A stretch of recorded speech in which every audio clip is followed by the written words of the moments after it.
government in March finalized plans to divest a majority stake in Air India and offload about $5.1 billion of its debt, but prospective buyers stayed away, with some citing onerous terms as a reason for their lack of interest.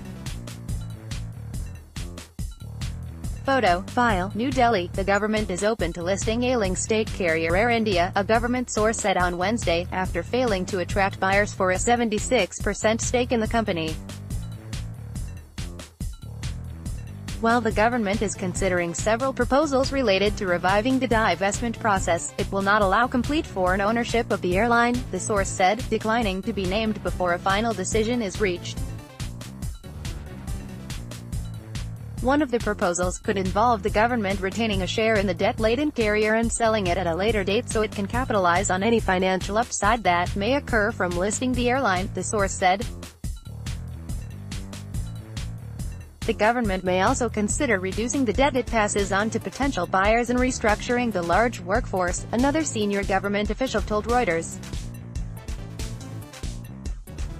"We will take a decision in next few days on changing conditions before inviting fresh bids," the official said, adding that the government is committed to selling its stake in the national carrier in the current financial year but could defer it if it fails to get the right price. The government in March finalized plans to divest a majority stake in Air India and offload about $5.1 billion of its debt, but prospective buyers stayed away, with some citing onerous terms as a reason for their lack of interest. The lack of buyers in a booming aviation market underlines the challenges the government faces in fixing the debt-laden national carrier, and is a setback for Prime Minister Narendra Modi's credentials as a reformer willing to step away from running money-losing businesses. Air India, known for its Maharaja mascot, has some of India's most lucrative international and domestic landing and parking slots that are key for airlines.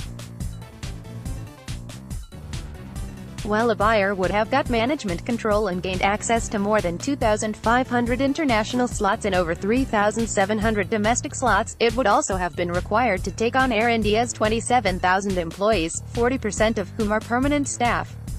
The terms had also stipulated that the government would have continued to hold a 24% stake, with the need for the bidder to abide by conditions, not yet detailed, designed to safeguard employee interests. The government will soon arrange a bank loan for Air India, the second official said, to meet working capital needs and buy time for a few months before inviting fresh bids.